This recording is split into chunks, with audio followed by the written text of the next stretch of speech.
All right, let's go into some call-ins, some calls to just talk about some of this stuff. Luckily, to join in with me right now, we have the man. He also needs no introduction. He's sporting the epic nice beard right now. We have Jason Walker, Peachtree Hoops, Hawks fan and commenter, and above all else, just a great guy. Jason, what's going on, man? Yeah, I don't know if I can vouch for all of that, but sure. Yeah, it's going well, Josh. I appreciate it, man. Yeah, end of the year. I'm kind of bummed that we're not still talking about on court, what's coming up, anything like that. But you know, that's what's up. That's what it's time to get ready for off-season mode here in a little bit. Yeah, I'm looking at this Raptors Heat game going on in the background, and it's just kind of telling me like one of these teams is going to be in the Eastern Conference Finals. Unbelievable. First of all, I'm surprised you're able to still kind of formulate words after watching some of that. I imagine you've watched other games in the series, and why you haven't quit basketball altogether after watching it is a bit of a miracle, but I just hope the Cleveland Cavaliers, Josh, shoot 60% against whoever they play, just so I won't feel like it was so aberrant what happened to the Hawks in that series in terms of Cleveland hitting a ton of shots. So, well, as much as I dislike the Cavs after that series, and just our history, the last 3 times playing LeBron with the Cavs. That's right. I kind of want them to hit that amount so I can stop hearing about, the Hawks are playing horrible defensively, blah, blah, blah. Right. And I'll be like, no, there's nothing you can do when they're hitting those shots. J.R. Smith hitting those contested threes. Channing Frye just all of a sudden becoming. Yeah. I'd actually forgotten that Channing Frye was on the team there. Yeah. I was like, oh, yeah, they got Channing Frye from, Orlando. Yeah, that's right. And, then, he made his Mike Scott mark on the series right there. And can you say? Yeah. We were gone. We gone. Oh, my goodness. Yeah, it's unbelievable. But, hey, we're Hawks fans. This isn't the most disappointing end to a season, so I will say it by far is not the most disappointing playoff outings. Yeah, let me ask you a question, Josh. Which was worse for you?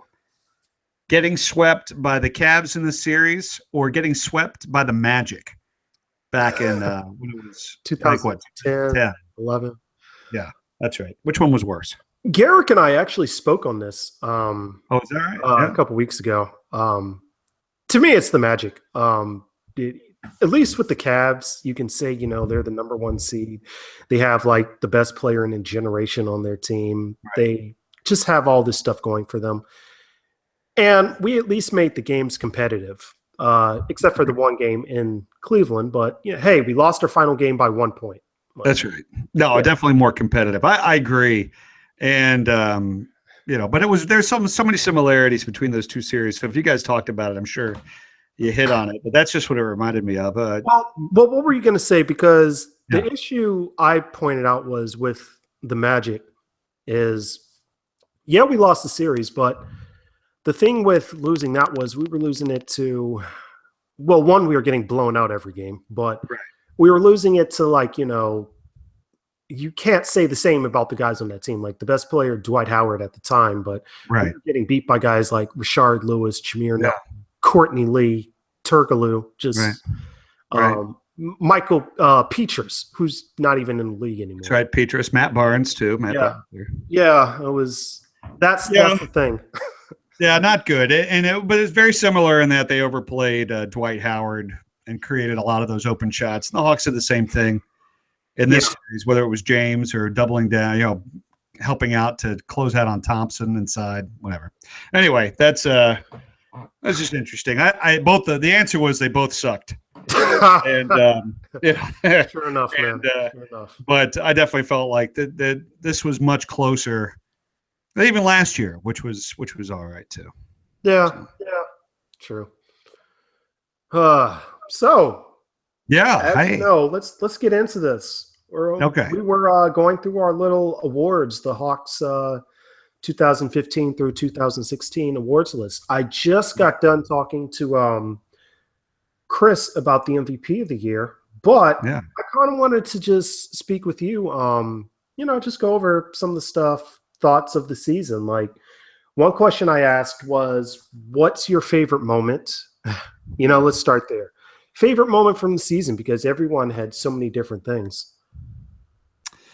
Yeah, I felt like the way they came out against the Warriors after, they were pretty much left for dead, and they were playing so soft, and they came out and really left it all on the floor. It stinks to have to pick a loss, but I really felt like it was those guys getting back to where they were last year, at least trying, starting that path back to playing hard basketball on the defensive end, attacking on the offensive end. It was the beginning of Jeff Teague kind of going to the basket more. In fact, he was top 5, I think, in drives after the trade deadline in the NBA, which meant that they were getting back to playing Hawks basketball. And I felt like those Warrior games really show that, the Hawks are, they're Hawks ready to go back to being one of the top teams overall in the league, not just a tough defensive team. So that was kind of my favorite moment. Of course, I just called them out in an article just before that. So, obviously I felt like they were responding to me personally, and that always will get some bonus points. I remember that. I remember you making a mention of that, and it seemed like the next game they personally read your article. That's right. Or or something. I distinctively remember that too. That's right. So I mean, I got to give that one the nod, right? I mean, they did me a solid. I mean, I'm surprised why we don't have TNT or ESPN broadcasting you drawing on the clipboard for the games. It would be I'm the worst. Like in Pictionary, when people don't want me as a teammate, I think I drew a map of the United States as a stick man. It wasn't good. it looked like something vulgar, frankly. So I don't know if you want me doing that on the telecast, but I do say this, that it was in that game too that Horford really started playing a little more aggressively, and I think that really clicked with Al, that he wasn't being aggressive at all this season, that he had really become Pero-Antic, which is not what we needed. Nobody, I mean, as much as I liked Pero and trying to look like him right now, but there's no need for our all-star center to try to be a role player. And I felt like in that game he was a lot more, especially on the defensive end, very aggressive. And, I felt like it was a bridge to something for the end of the year, and didn't work out.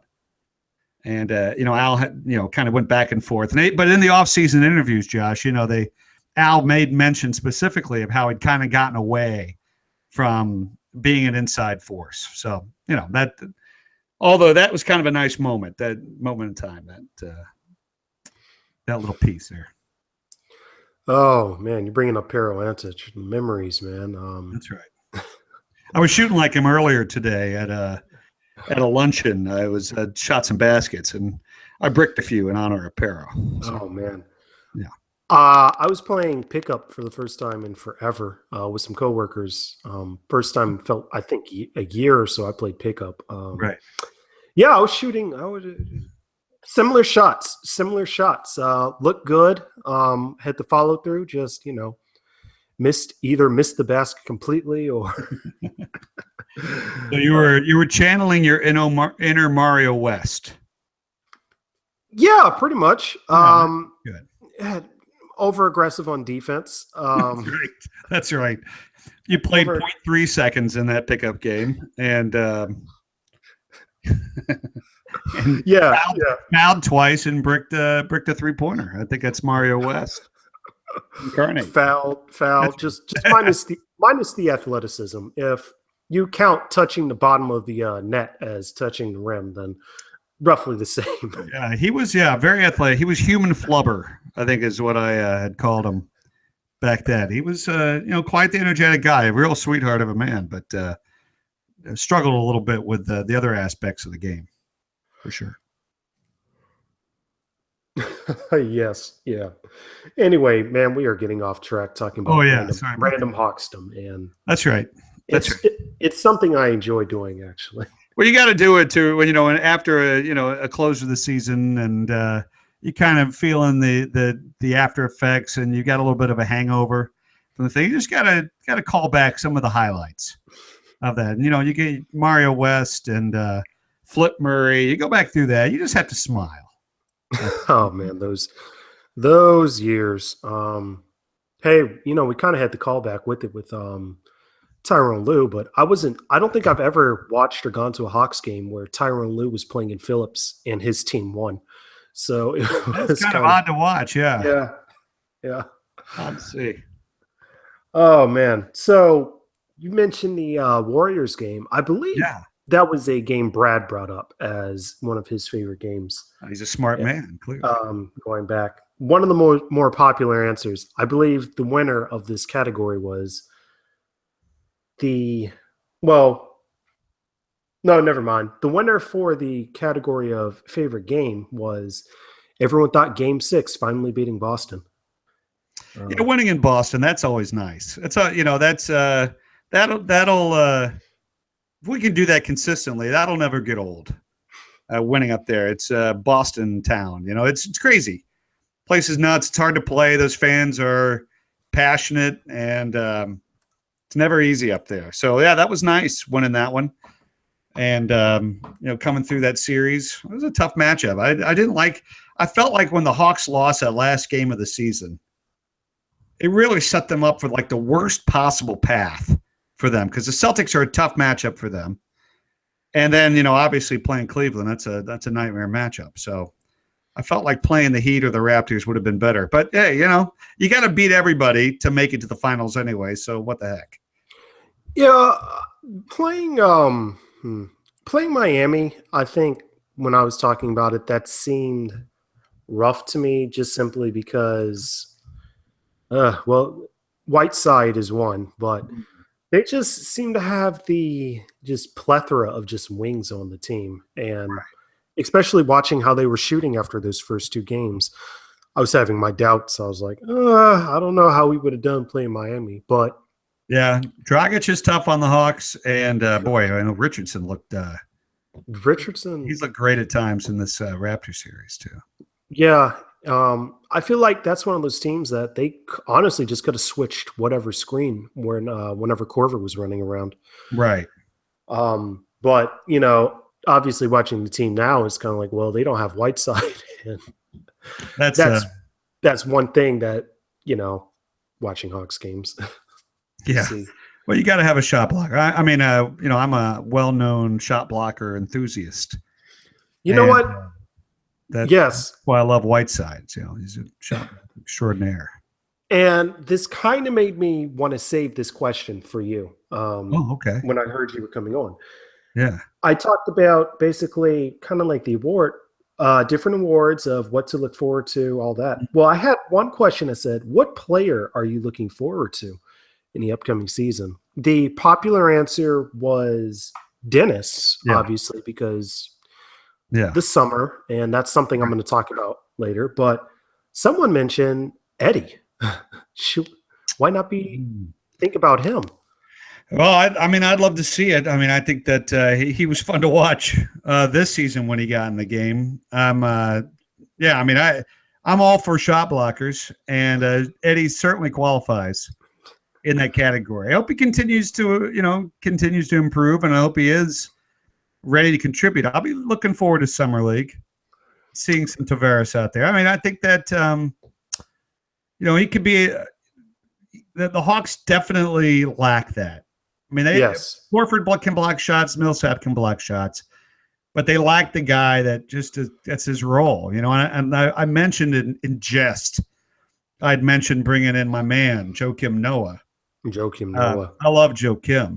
You can't beat Noah for pure passion for the game and love, and of course that puts the Gator band back together in some sense, which I'd love. But the Hawks need a guy that can play some reserve minutes they don't all have to be space and pace guys. You know, they can fill significant roles in defensive rebounding. And if Eddie can help in defensive rebounding, which I didn't really see when he was in, he just wasn't in the right positions. But if he can do that block shots and defensive rebounding, well, you know, I would look forward to that. I think the guy that I'm most interested to see, Josh, next year, is a guy that we're not, 100% sure he'll be in the Volt Green next year.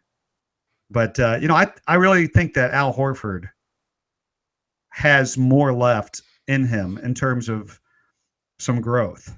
And I think I was encouraged by that exit interview where he acknowledged that he wasn't the complete player that he really needs to be for the team. And I'm encouraged because I think the Hawks, if they're going to achieve more than what they did this year and last year, then Horford has to be more for the team.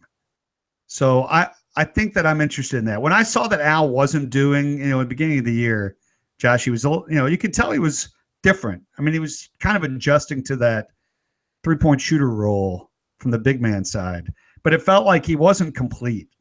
He wasn't playing a complete game. And it really felt that way all year. I said it was like that going back to work on a Monday after a holiday weekend. You kind of were feeling the vibe of that season from the season before, and they were going through them, trying to get kind of back into the workflow. All right, I gotta get serious. Gotta get back to work. We're back to work, Instead, I don't really feel like they did that until after the trade deadline. Even though they were the second best defense in the league and the best over their previous 10 games prior to that time. But, I felt like they were just kind of in a hangover, a funk, and Horford was a part of that. And I think that he signs, if he does sign, and I don't think, just kind of as a tangent, I don't believe he's going to try to break the Hawks financially.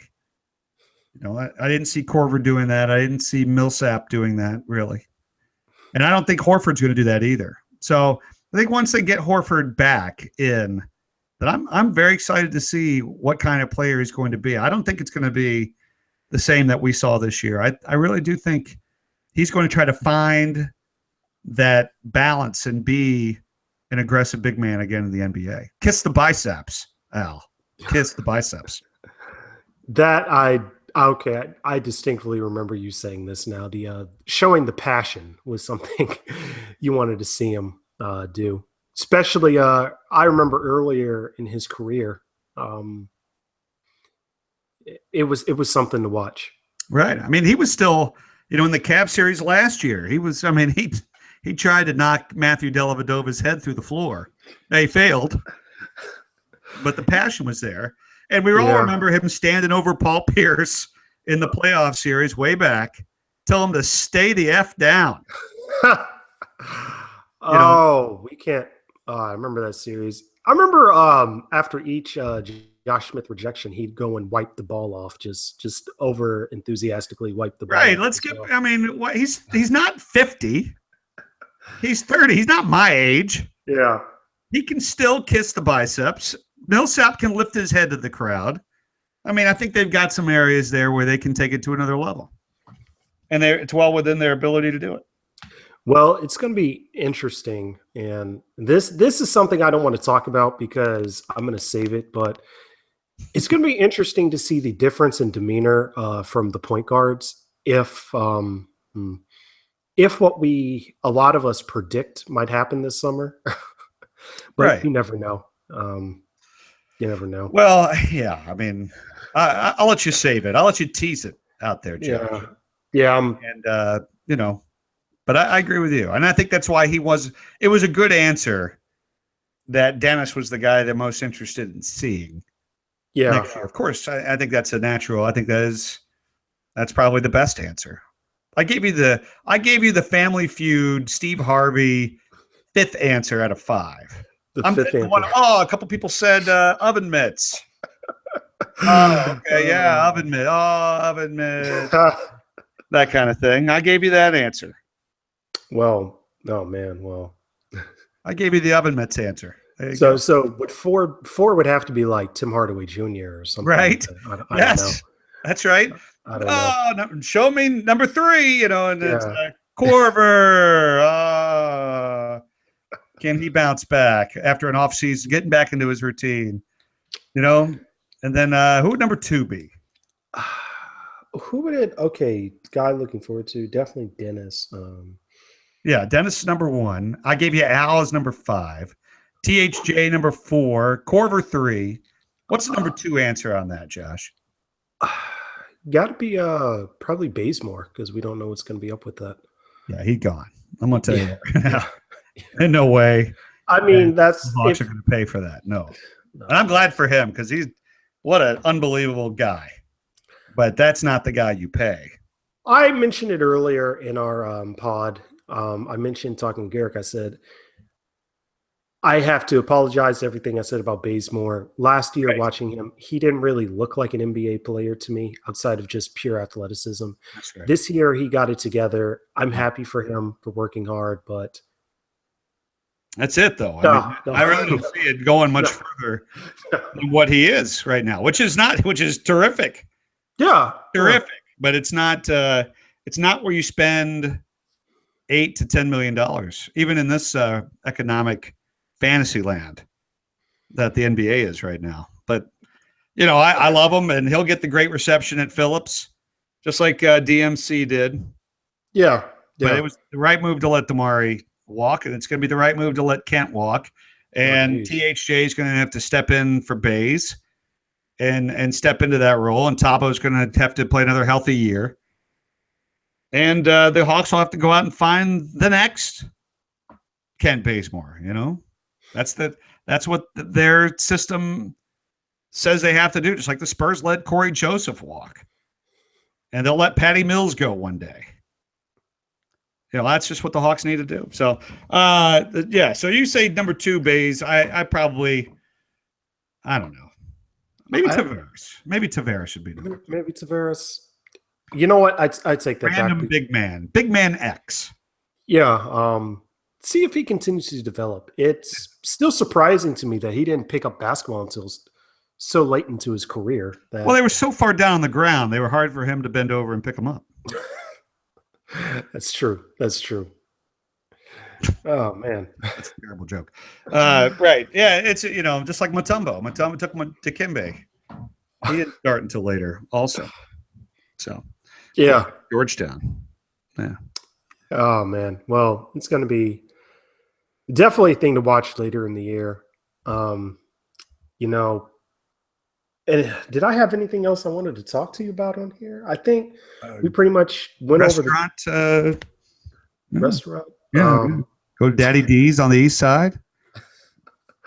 Talk about what you call it. Did you have actually, you know what? This will be fun to ask you. Okay.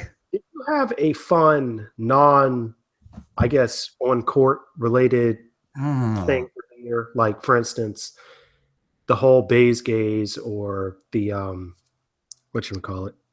the Sir Foster. We have an answer for this, and I'm sure you haven't heard what it is yet, but I'm just curious. What's your that's interesting because I'm not there for most of it because there's a lot of fun there. I did like the Prince tribute from Harry the Hawk, and I did find it interesting. I think one of my favorite things was that the nation finally saw one of my all-time favorite bits from Harry, and that's the walk along the wall, slip and fall, crotch disaster. He's done that bit 15 years. Yeah. And when we had the walls at Phillips Arena for the hockey, he would walk right by me, and he knew I dug that bit. And he would drop right there almost every time. And it always got, I'm a warm-blooded male. I'm just human, Josh. We don't I laughed at that bit every time. At least chuckled. This is a almost judgment. As much as Skyhawk used to pump the crowd up before the third dunk. He'd put the ball down, start clapping. Yeah. Nobody in the arena, Oh my goodness. I chuckled almost as much at Skyhawk doing that as I did every time Harry did that Nutbuster, and for the world to kind of pick up on it like it was a real thing and pass that around virally. I that was great. I mean, good for Harry. Good Almost for Harry. as good as him driving the moped around. That's probably his number one clip is Harry the Hawk on a moped driving through Atlanta, and some guys recording it. I don't know if you ever saw that one. I think I did see that. He had the old uniform on, but right. I think I did see that. Yeah. So maybe that was it. I like the Prince tribute. Like, of course, Sir Foster. I mean, I could answer him every answer. I mean, he's best in-house music guy. Ryan's the best MC. Yeah. The entertainment factor at Hawks games, I dig it. I mean, the from the safety video to, everything else. I mean, they get it right. And the 3D floor, I mean, they were on that before everybody.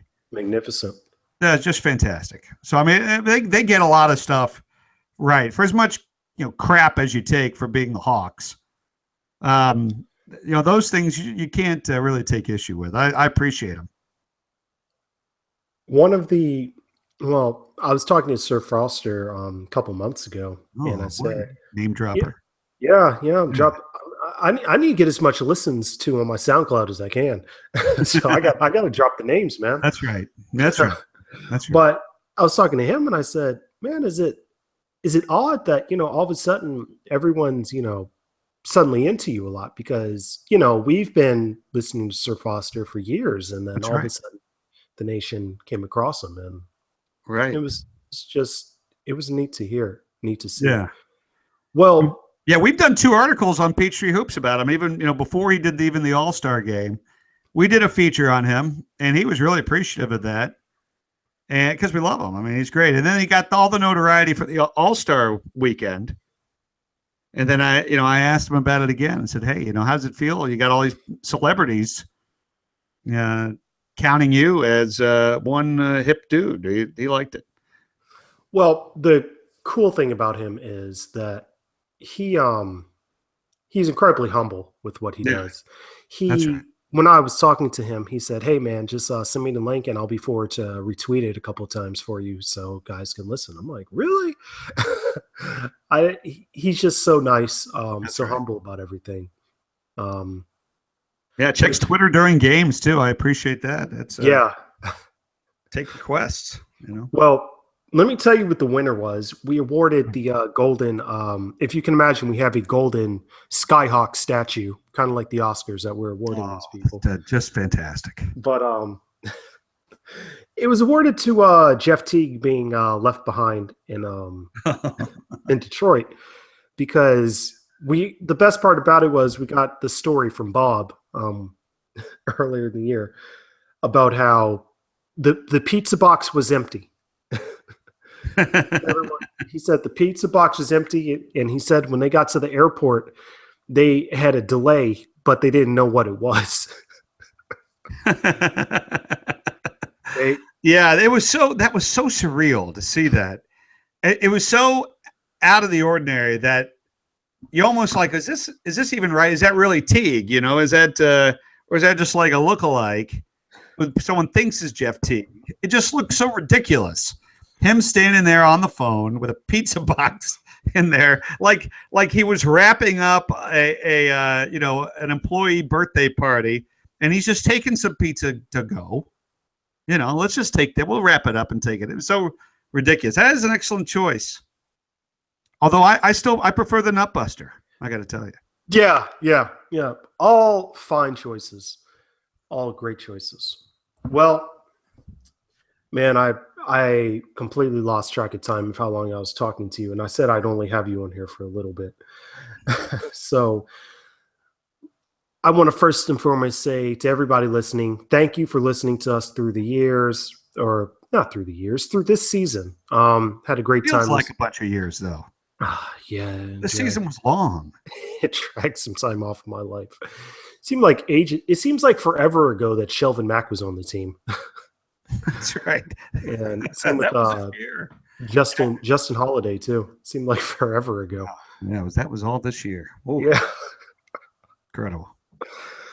Yeah. Anyway, thank you guys for listening to us through the years, or the year. The year felt like years. Giving us your questions, giving us your comments, wanting to come on and talk with me. Everything. Had a fun time. Jason, thank you for coming on with me today and talking to me real quick. Oh, pleasure's all mine, Josh. You've done a great job at Caw Cast, and I'm just thankful for the time, man. Thank you. Yeah. Just glad for you to come on. Glad for the articles you write. Love the humor and realism in everything you write. I speak for, I want to say, everybody. Okay. I'll take it. Yeah. I will accept you speaking for everybody in adulation and thanks for my articles. Great. Well, guys, I guess this ends this year. Before we talk about the off season in the next week or so, this ends it for this year. Man, it's real somber. Jason, do you have anywhere where people can reach you, ask you questions, or talk to you online? Yeah, you can always find me on Twitter at Jason Walker SBN. That's good. And, sometimes I'm on the Peachtree Hoops comment board. Good people there. I'm a little overwhelmed on the comment board, though, because everybody's got their own vibe. And I kind of come on like a dorky substitute teacher. I try to imitate your vibe on there. It is hard. It is. I try to. Yeah, I'm relentlessly upbeat, even when people are like, well, that was stupid. I try to, I'm still like, yeah, you know what? It probably was. It was probably not, it can't all be gems. You have to have the whole bell curve. And sometimes, hey, it's not on the good side. But no, I forgot even where I was started with that. I kind of went off the road there. But no, it's good. They can find me at Jason Walker SBN on Twitter. And, give it a follow. I don't bombard you unless it's a Hawks game, and then you can choose to mute me. I think that sometimes is for the best. But no, it's a good time. So you can find me there. Find me through Peachtree Hoops, and or shake me down on the streets of Orlando. Just so everybody knows, Jason is the man during games. You're able to make the corrections to me. A couple times you had to correct me and say, Josh, the reason he so-and-so put up a dumb shot is because of the shot clock. And I'm like, oh, I did not realize that. Yeah, so, down to 1 second. Yeah, or for the 2-for-1 in that instance, going for a 2-for-1. Yes. Yeah, well, that only happened a couple times, actually. So I appreciate it when my emotions are high and I just want to yell at the guys that have given me rough times through the years to watch. That's right. Well, I don't want to run you off of those feelings. I mean, they're probably legit. I just thought you might want to know some certain circumstances. Oh man. But anyway, yeah, we have a great time. Hawks Twitter is some of the best Twitter going anywhere. It's fun. It's fun. We have fun. Yeah, we do. We have fun. It's a good time. It's not for everybody. But that's all right. That's why we're Hawks fans. In fact, that almost is Steve Koonen's next slogan. Atlanta Hawks. It's not for everybody. You're making me think back to that Ashley Madison commercial he had earlier in the year. I thought you were going to talk about the playoff guarantee or something like that. Yes. Man. Well, that too. Yeah. All right. We don't want to go down that depressing. We'll end it upbeat. I want to be upbeat. So yeah, Jason Walker, SBN. And anytime I write something, I'll be in the comments. So all right. Well, this is it for this season. This is it for a wrap up from the year. And thank you guys for listening to us through the year. We'll be back talking about the off season and what to look forward to and everything.